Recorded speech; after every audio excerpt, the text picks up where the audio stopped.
was exactly a year ago that we went to Silicon Valley to look at why women are underrepresented in the fields of science, engineering, and technology, as well as what initiatives may reverse that trend.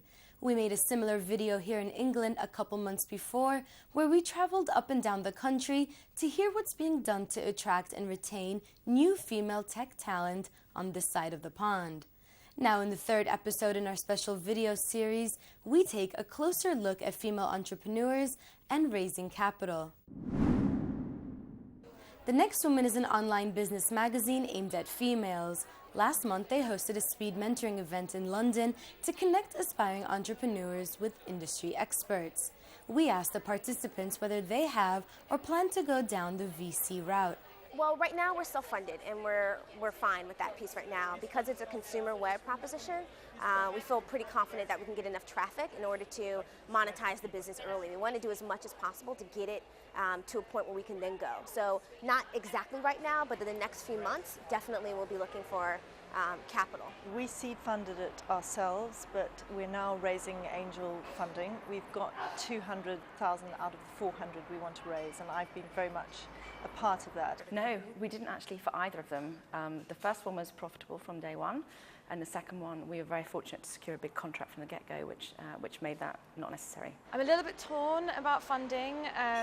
The reason being is because I kind of want to do it myself, because if I do it myself, obviously there's a little bit more money at the end of it for me. I'm proposing to investors in 2 weeks. That's through a course I'm doing at London Business School. But then if I don't get the investment there, or I don't get any money there, then I'm on my own again. I'm going to try for grants, and hopefully this evening I'll meet people that can help me. In the 2 startups I've been involved with, I've chosen to avoid the venture capital community, mainly because I'm a control freak, and I'd like to have as much ability to be able to control my vision and my idea as possible. But also at the same time, there is a level of partnership in investment.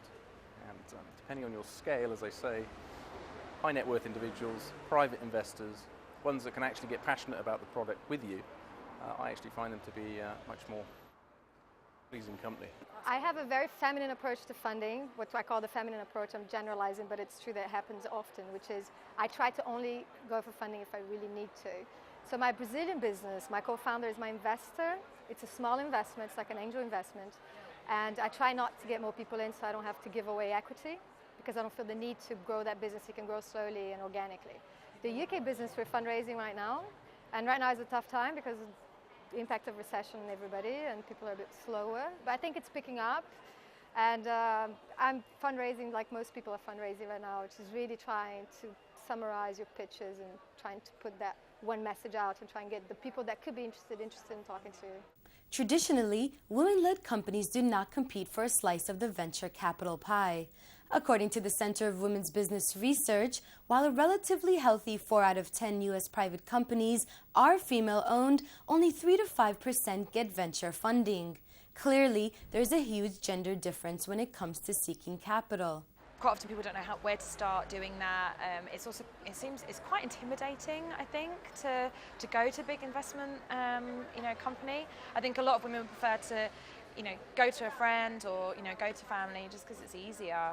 But it doesn't mean that you shouldn't go for it. But I think it's a really good idea to get some advice and to certainly seek out people who've been through funding before and to go in with your eyes open and know what to expect. Where a gender relevance might come into the funding is if, as a female co-founder or founder, you're running a very woman-oriented business. And I think in that case you might want investors who really sympathize with the business.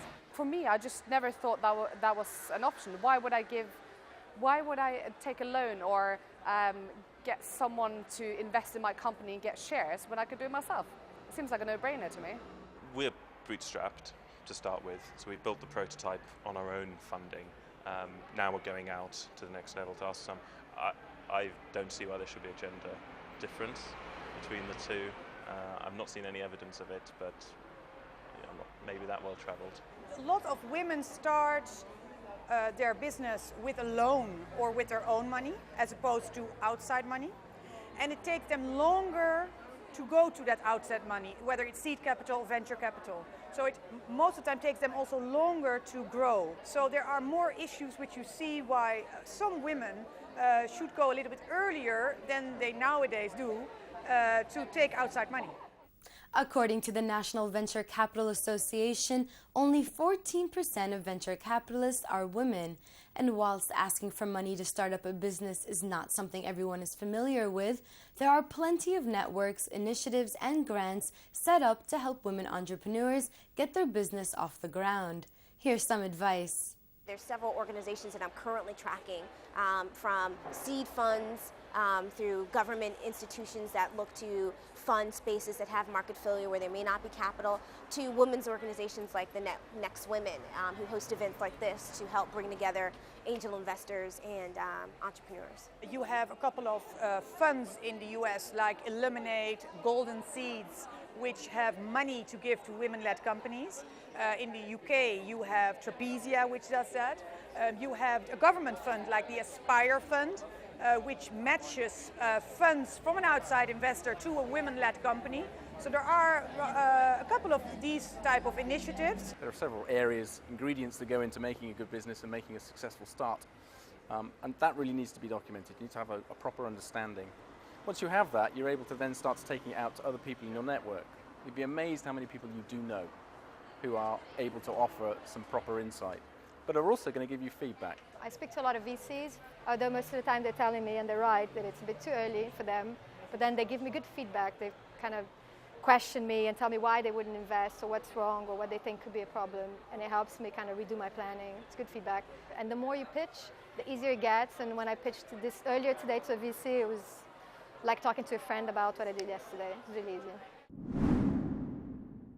Well, that's it for our third video special on women, business, and technology. I'm Layla Mackey, and thank you for watching News Desk.